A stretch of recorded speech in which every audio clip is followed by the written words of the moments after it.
tardes, queridos amigos. Nueva vez estamos con ustedes en este espacio del Comité Dominicano Solidaridad Internacional con Haití, cedido gentilmente por doña Consuelo Despradel, quien es uno de los miembros fundadores de nuestra organización. En esta tarde debo presentarle excusas porque no está con nosotros nuestro querido presidente, el doctor Armando Armenteros, y está con nosotros en lugar de esas brillantes figuras, uno no menos brillante, está conmigo el doctor José Miguel Vázquez, y con él estaremos conversando esta tarde de temas que son de interés para toda nuestra teleaudiencia y que están además vinculados con las preocupaciones que siempre ha externado el comité en su accionar público.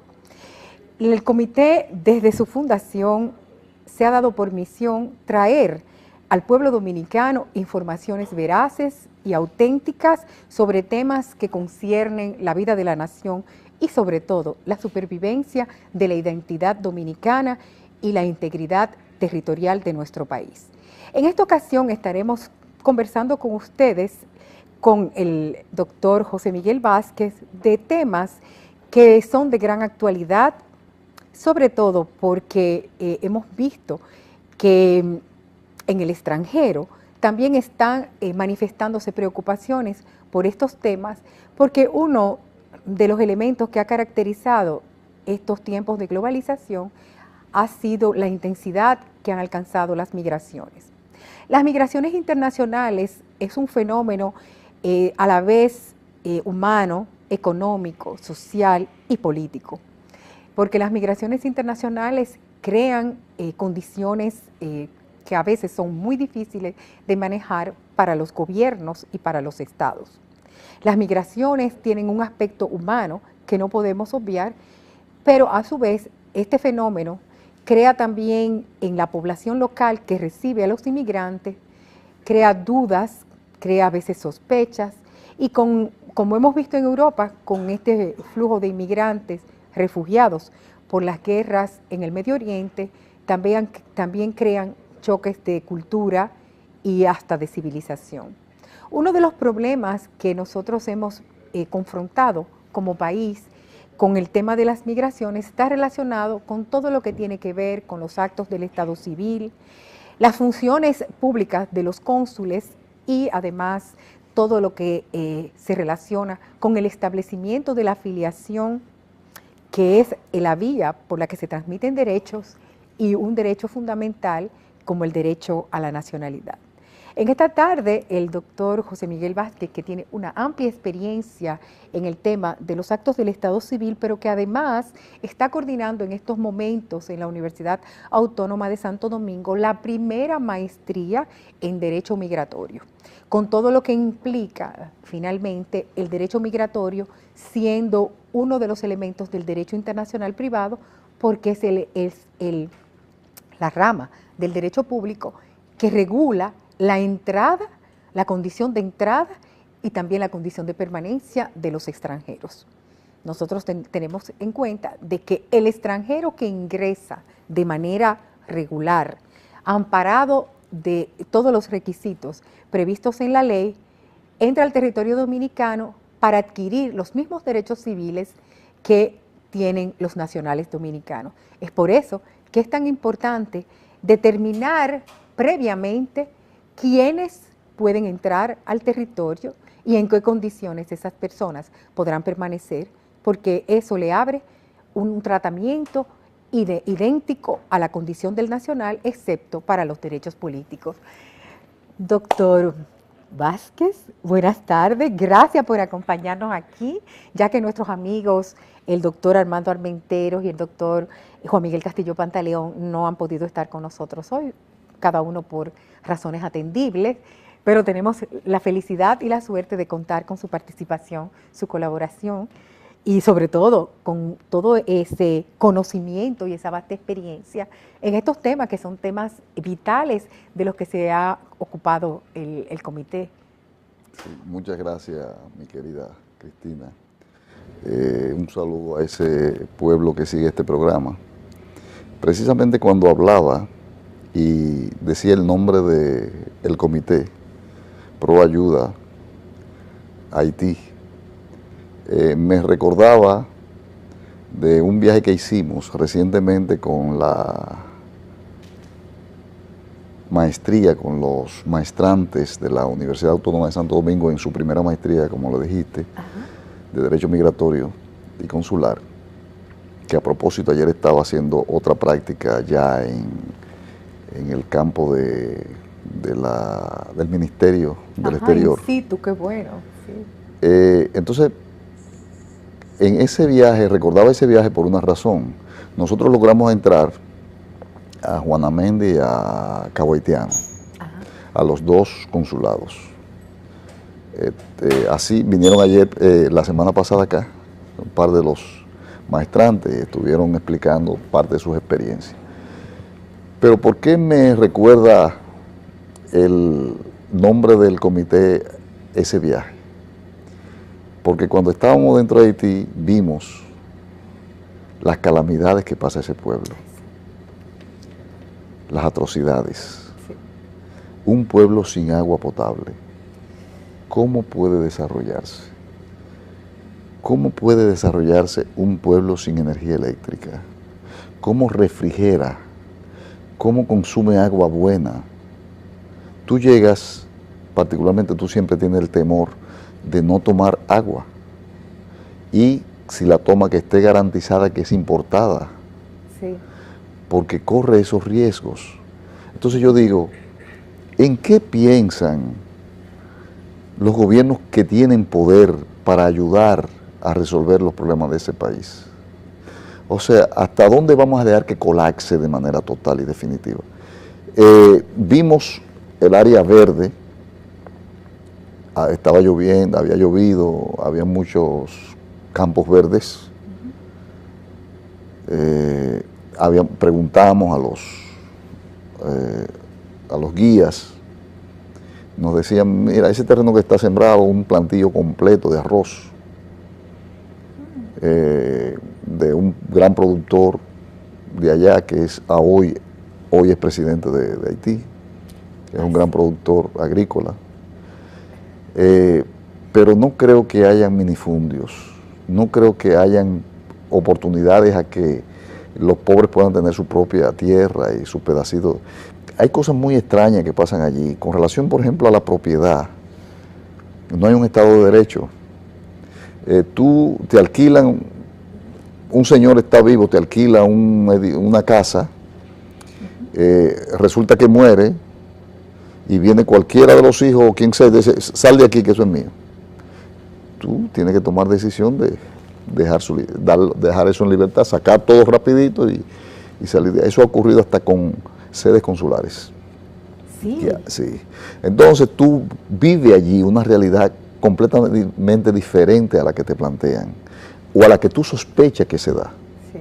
Es algo verdaderamente digno de que la comunidad internacional se empodere. Lógicamente hay un problema serio que no es un cambio de un día para otro, por más interés que tengan la comunidad, si la tuviesen, sí, la comunidad internacional. Porque es un problema también cultural. Hay un problema de pobreza aguda, pero hay pobreza no solo alimenticia, hay pobreza en todos los sentidos. Entonces, para alimentar a un país culturalmente, académicamente, ideológicamente, no es un proceso de 2 días, ni de un mes. Entonces, esas son las partes. Entonces, con relación a la identidad, pero también algo importante es que viene al tema de las migraciones y también el papel de los consulados en función de lo que establece tanto la Convención de Viena como lo que establece la propia ley que regula las gestiones consulares de la República Dominicana, que es la 716. Sí, la ley 716. Entonces, cuando tú te lees esas convenciones, esas leyes, y te trasladas al lugar de los hechos, verás que son situaciones a veces completamente diferentes. Tú te encuentras con que los consulados generalmente su principal medio de acción es la defensa de los ciudadanos del país que ellos representan.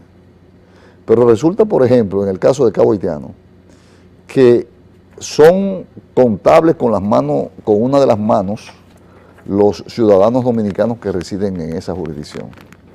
Entonces tú te preguntas, ¿cuál es el papel del consulado con relación a la representación de sus ciudadanos allí y de las gestiones que hacen? Entonces, no, más que representación de los ciudadanos nuestros, son unos gestores de diligencias de los ciudadanos de ese país que procuran llegar a este país.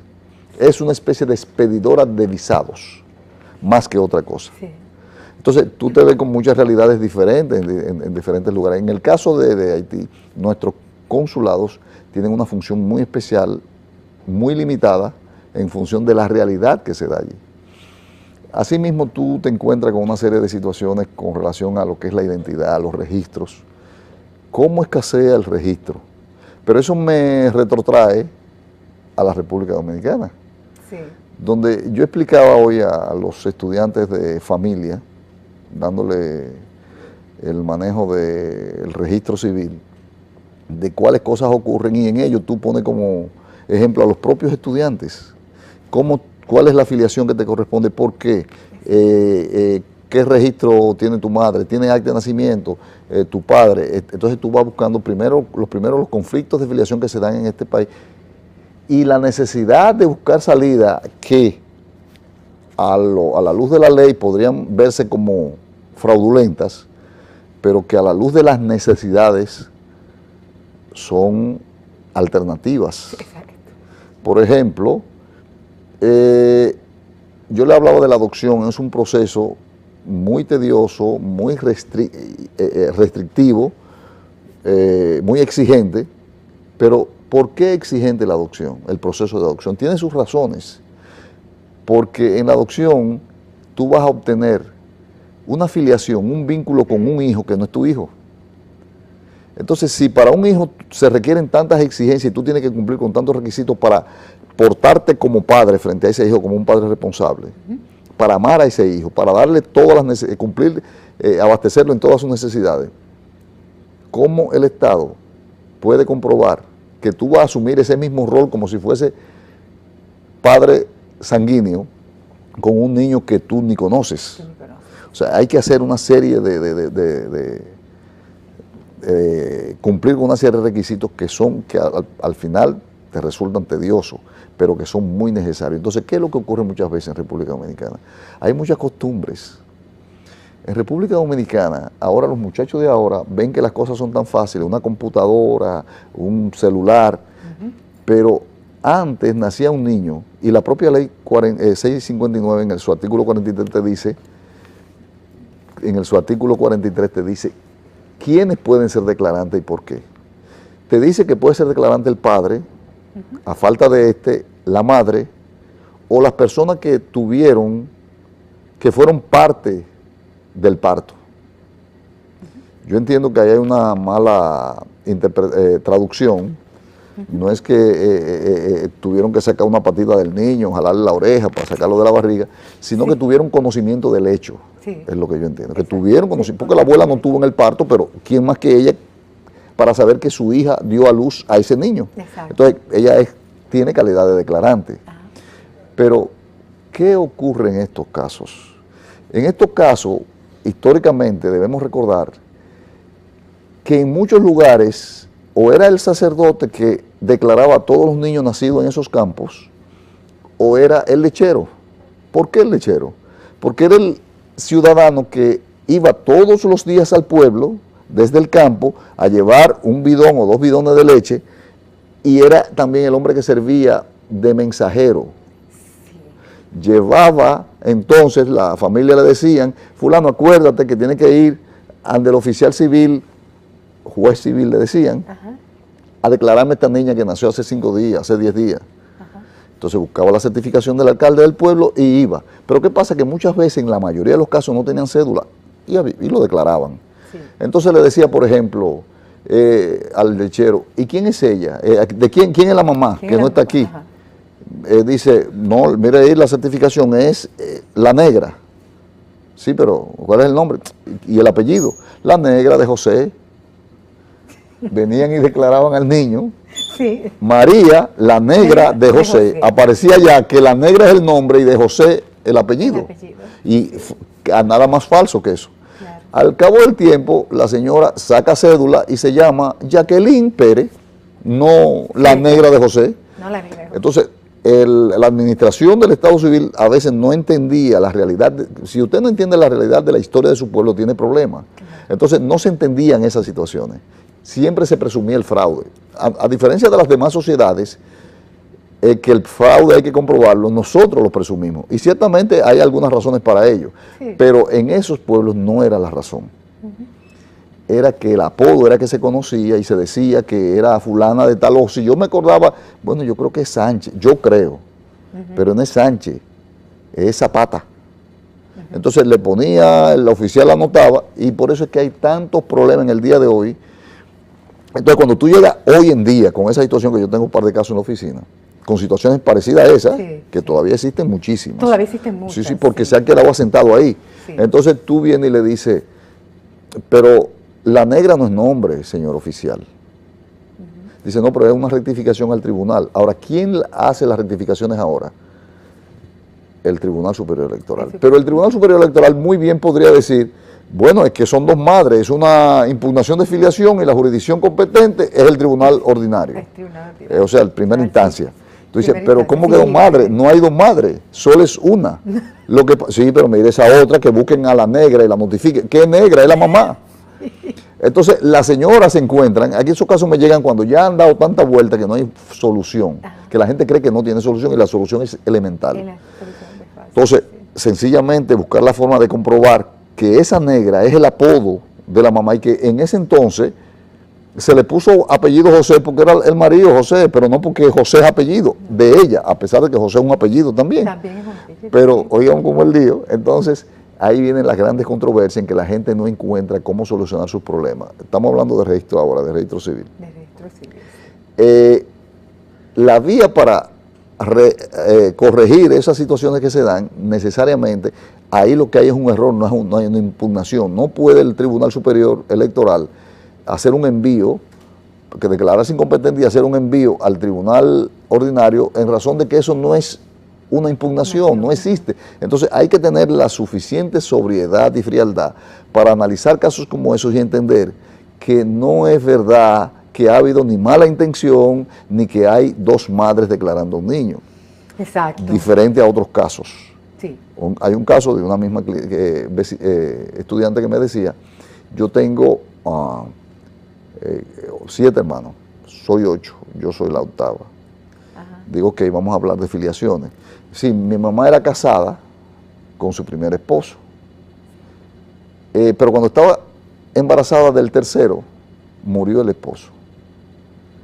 Luego ella se juntó con otro hombre, nació esa niña, ya él con el otro hombre dándole albergue, cariño, y el hombre decidió declararla. ¿Qué ocurre ahora? Hoy el tema aquí muy delicado del reconocimiento. Sí. Él le reconoce, pero lo reconoce en contra de la ley. Pero hay dos situaciones. Ciertamente, la ley que le correspondía, la afiliación que le correspondía en base a la ley, que está previsto en el artículo 312 del Código Civil y ahora en la ley 659, en su artículo 62, creo que dice que el hijo nacido dentro del matrimonio se reputa hijo del matrimonio. Hijo del matrimonio, y exacto. La ley dice que el hijo, no, la ley dice eso, y el código dice que el hijo concebido dentro del matrimonio se reputa hijo del matrimonio. Entonces están las dos. O sea, que si hay un matrimonio, el niño necesariamente es del matrimonio, independientemente de quién sea el papá. Se reputa que es hijo. Lo otro hay que probarlo. Sí, es una presunción. Es una presunción de paternidad. Pero al estar muerto el otro papá, este viene y dice que es el que está con la mamá ahora, que luego procrea 4 más y declara a esa tercera como de él. O a la cuarta, perdón, como de él. Entonces, lógicamente tú analizas la situación, pero hay un fraude, hay que hacer una impugnación. O sea, ¿cuál es el daño que ese señor en el daño que incurrió. Bueno, tú dices, bueno, es que si, ¿quién es papá realmente? ¿Papá es el que pone el espermatozoide o papá es el que da el calor, el abrigo, la crianza? La crianza, el que limpia la parte donde se pone el pamper cada 3 minutos, el que pasa mala noche cuando el niño se enferma, el que tiene que buscarle leche, comprársela y dársela. Sí. Porque esos manganzones de los bebés hay que darle, además de que tú se la compras, tienes que darle la leche. entonces, tú haces todo eso. Y viene el otro que puso el espermatozoide y te dice, a los 16 años, a los 15, yo soy el papá, yo impugno esa afiliación. Ajá. Y yo quiero reconocer mi hijo.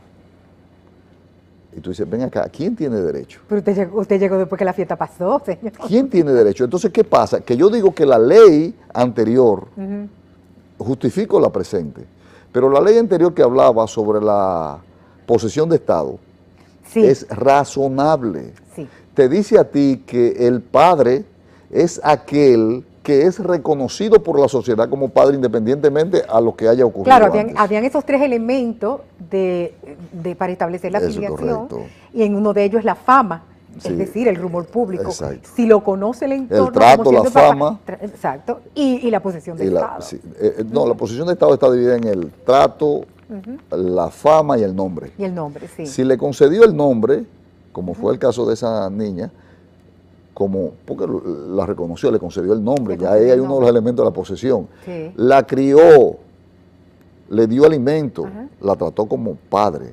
Y la fama del pueblo es que ese es el papá de ella. Entonces, ¿qué pasa? Que viene alguien, entonces dice, no, pero me voy por la 136 y voy a solicitar el estudio científico, que es el ADN. En el ADN viene un juez, graciosamente, y dice, bueno, como el ADN dice eso, ese es el papá, impugna al otro. No, yo creo que el derecho de familia no es tan elemental, no debe ser tan elemental. ¿Por qué? Porque lo que se debe primar no es si la prueba es la científica o la prueba es la posesión de Estado. Lo que debe primar es el interés supremo del niño. Sí, eso es lo que está consagrado en la Convención sobre los Derechos del Niño de 1989. Sí, y en la propia Ley 136, sí, y en la propia Constitución. Ahora bien, sí, pero no es así que se maneja en la práctica. Tú dices, no, mira, el espermatozoide, la prueba de ADN determinó que el papá es Luis. ¿Quién lo crió? Ramón, a mí no me importa. Sentenciado. Padre, Luis. ¿A los cuántos años? Bueno, un maldito irresponsable que vino a los 13 años a decir que era papá después que el muchacho está criado y que además de eso tiene posibilidad de ser pelotero. Sí. Para los casos, ¿no, verdad? Entonces ahora sí es el papá. Y un juez decirle que sí, que es el papá por el hecho de que es un ADN, yo creo que la cuestión debe ser más profunda. Sí. Se debe manejar con más... A otro nivel. Sí, sí. A otro nivel. Es lo mismo, por ejemplo, cuando vemos el asunto de que también eso llena de horror, el problema de el trato que la ley le da a los conflictos de familia. Sí. Un caso de familia donde hay 3 niños y se le acusa de violencia a veces entre partes, de que el hombre le habló muy mal, que no tiene ningún derecho a hablarle mal a la mujer. La mujer se sintió molesta y aruñó al hombre. Entonces ahí viene una querella y acusan a cualquiera de los dos de violencia. Ya se abre un proceso penal en contra del que está acusado, sobre todo, casi siempre es del hombre, pero hay casos de mujeres. Sí, se abre un proceso penal. Entonces yo te digo a ti, realmente lo que requiere esa pareja es una condena en una prisión, o esa pareja lo que requiere es que el Estado se empodere y le preste la ayuda psicológica necesaria. Y tal vez lo que generó el problema fue un problema económico porque le estaba exigiendo una cuota, un dinero que no había porque no había producido ese día o lo que fuese. O sea que hay situaciones que van más allá de lo que es una reacción. Entonces yo le pregunto al juez o a los señores fiscales o al Ministerio de la Mujer, que es radical en entender que solamente la situación de la familia se resuelve por la vía de la ejecución y de la prisión. Yo le pregunto, dígame usted, señor juez, o dígame usted, señor Ministerio Público, o usted, señor ministro o funcionario de la Secretaría de la Mujer, sea honesto, sean honestos. Usted nunca ha discutido con su pareja. Usted nunca ha tenido diferencia con su pareja. Pero como la tuvo, vamos a meterlo a la cárcel porque usted no debió discutir con su pareja. Señores, el matrimonio trae virtudes, defectos, alegrías y penas. Lógicamente, el hecho de esa diferencia no puede dar cabida a ninguno de los dos a utilizar mecanismos de violencia de ningún tipo, menos extremas. Exacto. Bueno, vamos a ir ahora a una pausa y en breve estaremos de nuevo con ustedes conversando con el doctor José Miguel Vázquez. Los esperamos, no se muevan.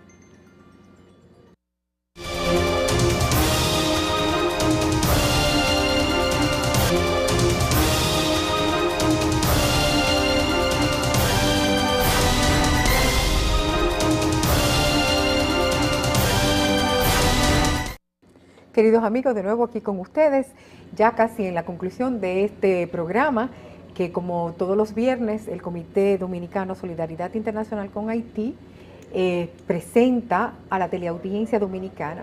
Vamos a permitirle al doctor José Miguel Vázquez que nos vuelva a situar para algunas recomendaciones prácticas con este tema del Estado civil, los problemas de los conflictos de filiación y muchísimas cosas prácticas de rectificación de actos que ustedes pueden encontrar en su vida diaria.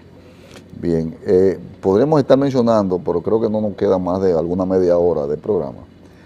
No podríamos estar mencionando, podríamos estar mencionando ahora mismo cientos de tipos de casos que se dan. Por ejemplo, el caso de una rectificación que se hizo en el 60, 70, 80 y que ahora no aparece en el registro. ¿Por qué? Porque el libro se dañó y entonces cuando hicieron la reconstrucción del libro no hicieron esa anotación porque el libro estaba bien. Entonces ahí la persona se ve como víctima de nuevo y tiene ahora que volver a hacer otra rectificación de algo cuando ya hay prueba de que le habían expedido con esas informaciones, pero el registro civil se resiste a entender esas cosas y hace que la persona vuelva de nuevo al estado de locura y tenga que hacer una serie de cosas de nuevo como si no hubiesen existido nunca. Ya por lo menos hay que reconocer que muchas de las debilidades del registro civil se han superado y otras están en proceso de superación. Ya, por ejemplo, todos esos libros podridos, oficialías que eran de Yagua, generalmente ya no se ven en el país. Y casi todas están automatizadas. Qué bien.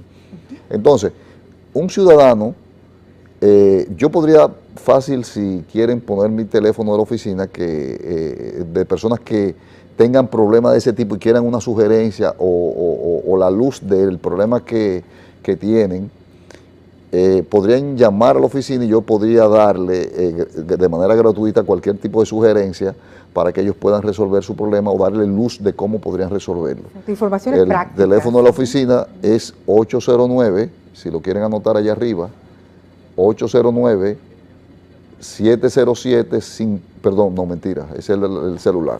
El de la oficina 809-285-0044. Ahí al 285-0044 podrían llamar en el momento en que uno pueda estar y uno podría orientarlo con relación a cualquier situación del Estado civil. Anteriormente, la rectificación de los errores de las actas, los problemas que aparecen en las actas, no sé, cual que sea, pudimos hablar también de las actas de función que también son traumáticas. Sí. La persona cuando está con su muerto, en la dolencia, en el dolor, no está muy pendiente a lo que tiene que hacer. Y son muchas cosas que tiene que hacer para enterrar a un muerto. Ay, sí. Desde ir a buscar el terreno, desde ir a pedir el permiso de enterramiento al ayuntamiento, sí. Luego el acta de defunción posteriormente, en fin, hay muchas diligencias. Sí. Entonces, con relación a las rectificaciones ya no se hacen en los tribunales civiles de cada pueblo. Yo sigo insistiendo en que hay que tomar alguna decisión, y más ahora cuando se modifiquen o cuando se produzca la nueva elección de los jueces del Tribunal Superior Electoral, pero alguna luz debe haber para ver cómo se resolucionan muchos de los casos de las rectificaciones. Lógicamente, yo entiendo que hay que modificar la ley para, al igual que como se hizo con la 136, donde los tribunales de niños era que conocían las pensiones alimentarias y no hubo forma de que eso fuese así. yo entiendo que hasta que las juntas electorales no la conviertan en tribunales, tanto tribunales electorales para los fines de elección, pero tribunales siempre compuestas por jueces capaces y preparados para asuntos de el Estado civil, para que sean en los pueblos, en cada pueblo, que esas juntas civiles, juntas electorales, conozcan de los casos de los errores materiales que se cometen en la tarde. Pero hasta que eso se resuelva, yo entiendo que debían pasar de nuevo en los pueblos a que los juzgados de paz conozcan de las rectificaciones, porque en cada municipio hay juzgado de paz, sí, no así primera instancia. Y no es posible que por los errores del Estado la gente se vea compelida a sufrir tanto y a pasar tanto trabajo, que tenga que venir de Pedernales a la capital.